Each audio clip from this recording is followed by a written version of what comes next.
Hi guys, it's Rose Gumera here, and I am an internet marketing and coach. So today may receive tayo na question galing kay Miss Fermina Ambayig.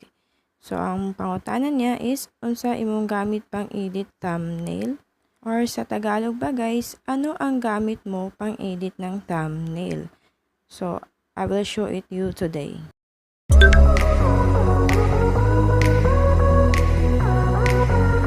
Hi guys, in this video tutorial, I will teach you on how to make your own YouTube thumbnail. So, punta muna kayo sa Google Play Store, download and install PixArt and Canva.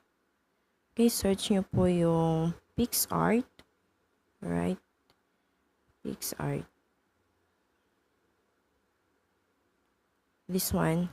So, you have to download and install first the application. Sa akin kasi, tapos na. Pagkatapos nyo po ma-download yung PixArt, and next thing you have to do is Canva na naman. So, ayun guys.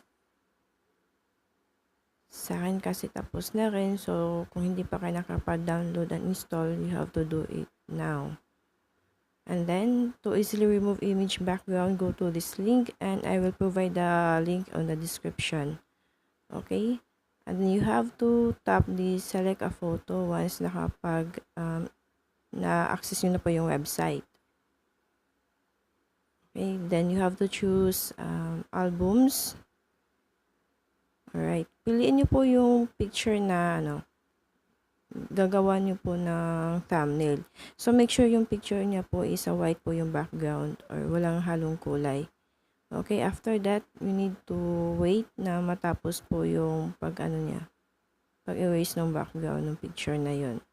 Okay? And then, alright. So, ito yung original na image natin kanina, guys. And after that, ito na po yung bago niya, nawala na yung background. So, you have to do is to download, click small, or the download tab. Okay? After nyo po ma-download, open nyo po yung PixArt application natin. Open it. And then, tap the plus button. Alright, hanapin nyo po yung picture na inedit nyo kanina. Yung dinilitan natin ng background. Just tap the picture. Like this one, for example. Alright, so yun yung inedit natin kanina.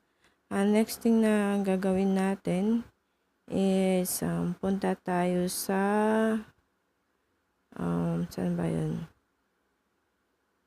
Sa border. Hanapin nyo po yung border na menu, guys. Ayun, tap natin. Okay.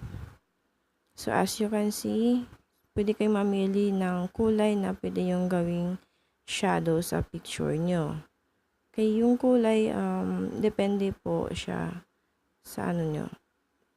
Sa brand or sa gagawin yung kulay, guys. Kayo na po yung bahala pumili kung ano yung magiging kulay ng nyo, yung background ng image. Alright, so sa ngayon, gawin na natin simple yung color white. Alright, tapos, pwede kayong mag-explore dun sa mga iba pang menu sa gilid, guys. Explore nyo lang po siya. Okay. And then, ang gagawin natin next is, ayun, pwede nyo po siyang anuhan ng yung mga styles niya.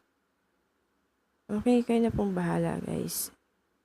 After that, so ayun na, kung kontento na po kayo sa ginagawa nyong design, ayan, pwede na po siyang i-save. So, tap nyo po lang yung save sa my lower right. Tapos, save ulit. And you're done. And then, open nyo po yung Canva application. Okay. So, open natin. Alright. Dito sa Canva, guys, kailangan nyo po pumili kung anong templates yung gagamitin nyo. But since you are going to use this for the YouTube thumbnail, hanapin natin yung YouTube thumbnail na template. Okay, nasa baba yun.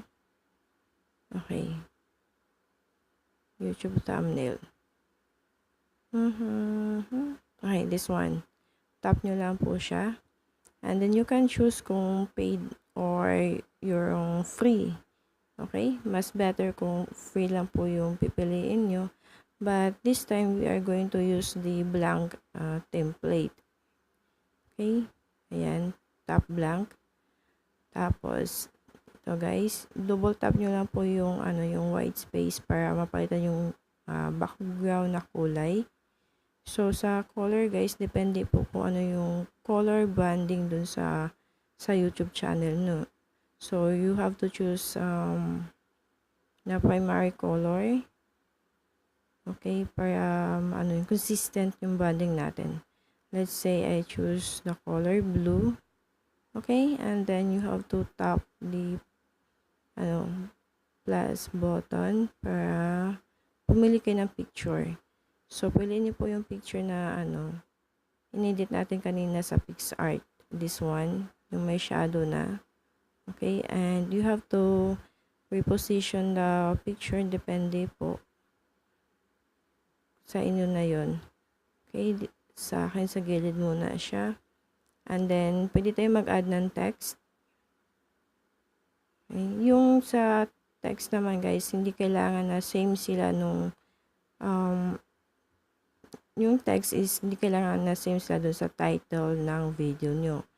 So, pwede din siya kahit photo lang lahat. So, yung title ko ano yung video nyo is dun nyo po ilagay sa title. But make sure na yung ilalagay nyo sa thumbnail is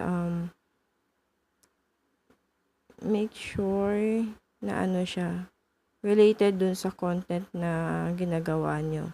Para hindi tayo magmi-mislead ng mga viewers natin. Okay?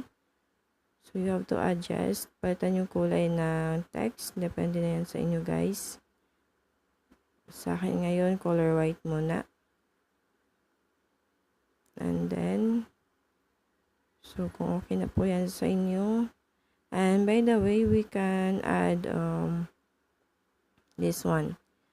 Yung sa letter spacing, sa line spacing, pwede nyo po siya ma-adjust. Yun po yung kagandahan ng Canva. So, pwede din natin siya lagyan ng iba pang mga images. Like for example, dito sa illustration, pili po tayo ng image na gusto natin. Okay. So, for example, I want this one. Okay. So, adjust nyo lang po siya. Position nyo lang po para maganda siyang tingnan. Okay?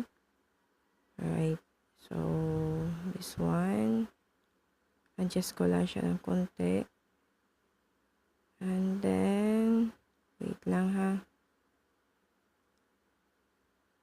Ayun guys. Okay na yan.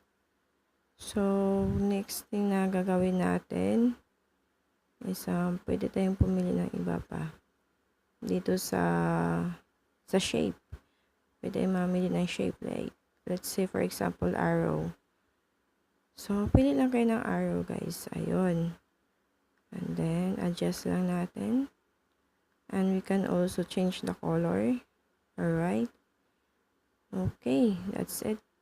Kung masaya na kayo dyan sa ginagawa nyo, sa design nyo, you can now tap the download button or the save button, guys. Ayun. So, na-save na natin. So, tingnan natin siya ngayon. Okay, guys. Ito na po yung finished product natin. So, pwede nyo na po siyang ilagay dun sa video nyo, yung thumbnail nyo. So, ganun lang siya kadali, guys, kung paano gumawa ng thumbnail para dun sa mga YouTube videos nyo. Okay, if you learned something today, don't forget to like, comment, and share this video. And by the way, if you want to join our YouTube, our Facebook group, just check the description below. Thank you.